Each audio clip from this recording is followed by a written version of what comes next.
Guys, you have to hear this. Last year I got a DM from a guy who literally went from a concrete cell to a sunrise on a mountain, and his whole mindset flipped 180.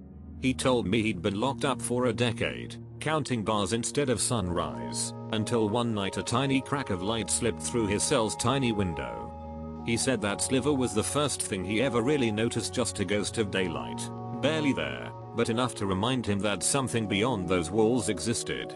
He started writing down every tiny thing he could see, the sound of a distant siren, the rhythm of his own breathing, the taste of stale bread. Those notes became his secret rebellion, his private rebellion against the monotony. He began to imagine the world beyond, not as a place he'd return to, but as a space he could become. He visualized a forest trail, the wind in his hair, the smell of pine so vivid he could almost feel it through the concrete. Then, one stormy evening, the guard's routine slipped, a key fell, a latch jammed, and the door swung open just a hair.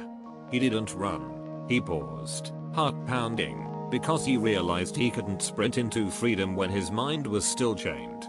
Instead, he whispered to himself, "I'm ready to be the man I imagined." The first step out was the hardest, not the prison gates but the mental barrier. He walked out into rain, feeling every drop as if it were washing away the years that had built his walls. The sky was a bruised purple, and he laughed, something he hadn't done in 20 years because the world still held a tiny wonder for him. He didn't have a plan, just a promise to himself, no more counting days, but making them count. He found a tiny town, got a job sweeping floors, and every night he'd sit on the porch, watching the sunset paint the sky, and think about the man he used to be, muffled, angry, and scared. Fast forward 3 years, and he's now leading hikes for people who feel trapped in their own mental prisons. He tells them, "Your walls are made of thoughts, not steel," and points to the horizon where the sun kisses the earth. He's still haunted by the echo of the cell's concrete, but now it's a reminder of how far he's come. So here's the takeaway, fam.